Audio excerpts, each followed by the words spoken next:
নমস্কার, আমি শ্যাম আর আপনারা দেখছেন শ্যাম যে ব্লগ। তো চলুন আজকে মহাপ্রভুর সোনাবেশ দর্শন করাই আপনাদের। বৃষ্টি কিন্তু থামেনি, তবুও আমরা যাচ্ছি মন্দিরের উদ্দেশ্যে। তো চলুন দেখতে থাকুন। এখন কিন্তু রাত 12:30টার কাছাকাছি, তবু একবার সোনাবেশ দর্শন করার জন্য মন আতলা হয়ে গেছে। বৃষ্টির মধ্যে তাও ভিজে চলে যাচ্ছি দর্শন করার জন্য। রাত্রে 1টা বাজে, তবু সিচুয়েশন দেখো, এত ভিড় পুরীতে। আর আমরাও চলে এসেছি ছাতা নিয়ে, বেরিয়ে একদম রাস্তার মধ্যে। বৃষ্টি হচ্ছে তবু লোক থেমে থাকেনি, অটো টোটো একদম রাস্তাতে ভিড়।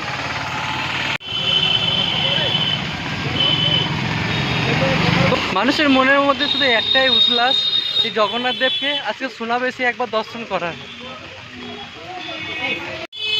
মানুষের শুধু ভিড়টা দেখুন, কেউ যাচ্ছে কেউ আসছে, একদম বৃষ্টির মধ্যে চারিপাশের পরিবেশটা দেখুন। রাস্তা ভিজে, চারিদিকে ছাতার সারি, আর তার মাঝে হাজার হাজার ভক্ত এগিয়ে চলেছেন রথের দিকে। এত বৃষ্টি আর ভিড়ের মাঝে ছাতা সামলে হাঁটা সহজ ছিল না, কিন্তু মনের মধ্যে একটাই টান, মহাপ্রভুর সোনাবেশ দর্শন করতেই হবে।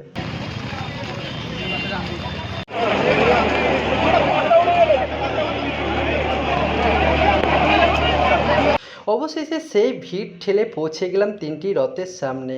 আর ওই দেখুন, খাঁটি সোনার রাজকীয় অলঙ্কারে সেজে উঠেছেন আমাদের মহাপ্রভু জগন্নাথ দেব এবং দেবী সুভদ্রা এবং প্রভু বলভদ্র।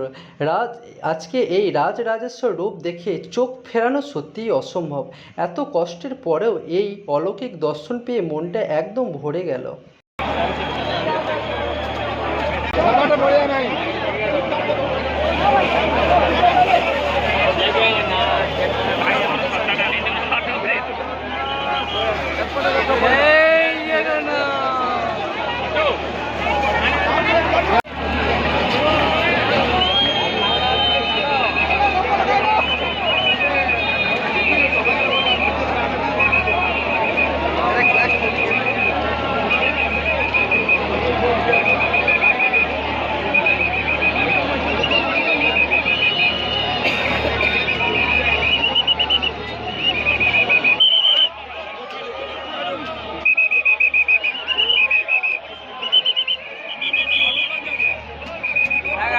ভিড় আর বৃষ্টির মধ্যে যে এক হাতে ছাতা আর এক হাতে মোবাইল ধরার খুবই কষ্টকর ছিল, কিন্তু যে আপনাদেরকে দর্শন করাতে পারছে এটা ভেবেই মনটা খুবই শান্তি লাগছে।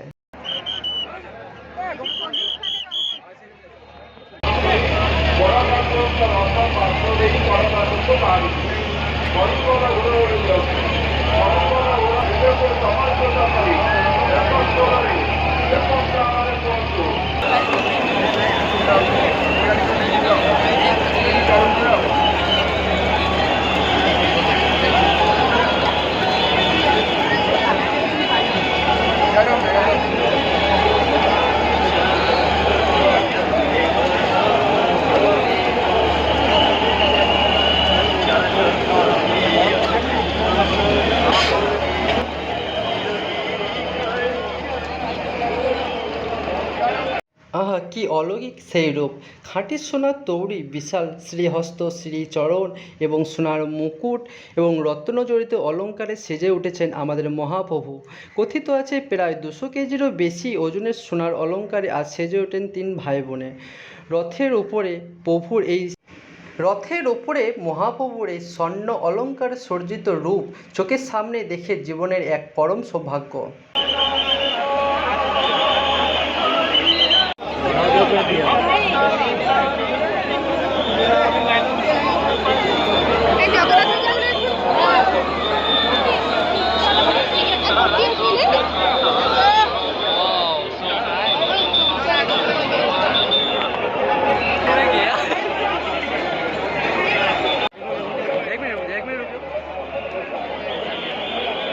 রথের উপরে সোনাবেশ দর্শন করার পরে আমি চলে এসেছিলাম মন্দিরের মেন গেটের কাছে, সিংহদুয়ারে।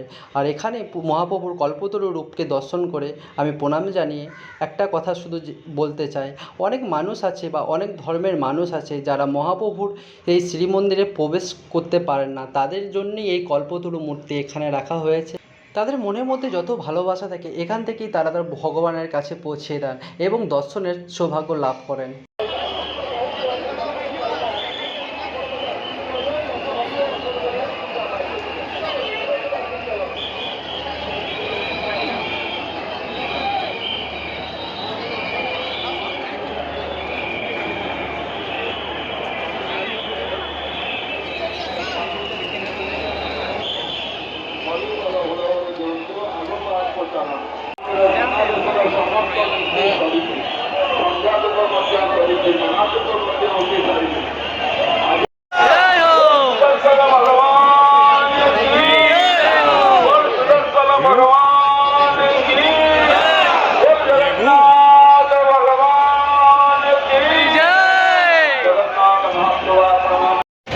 দর্শন শেষ, ভিজে একদম জম ভিজে হয়েছি, তবু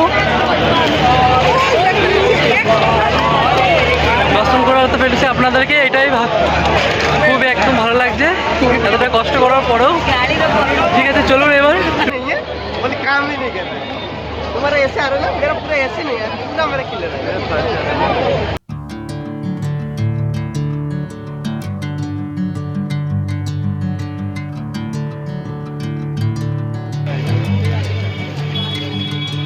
দর্শন তো হলো, এবার প্রসাদ নেওয়ার পালা। মন্দিরের বাইরে মহাপ্রসাদ বিতরণ হচ্ছিল, তাই আমি আর দেরি না করে লাইনে দাঁড়িয়ে পড়লাম। লাইনের অপেক্ষা করার পর প্রভুর পবিত্র মহাপ্রসাদ হাতে পেলাম। এই প্রসাদের স্বাদ আর তৃপ্তি সত্যিই আলাদা। আজকের দিনটা আমার স্মরণীয় হয়ে উঠল। তবে ভিডিওটা কেমন লাগছে আপনারা কিন্তু জানাতে ভুলে যাচ্ছেন। আপনারা একটা কমেন্ট করে জানালে পরবর্তী ভিডিওটা বানানোর জন্য একটু উৎসাহিত হয়ে থাকব।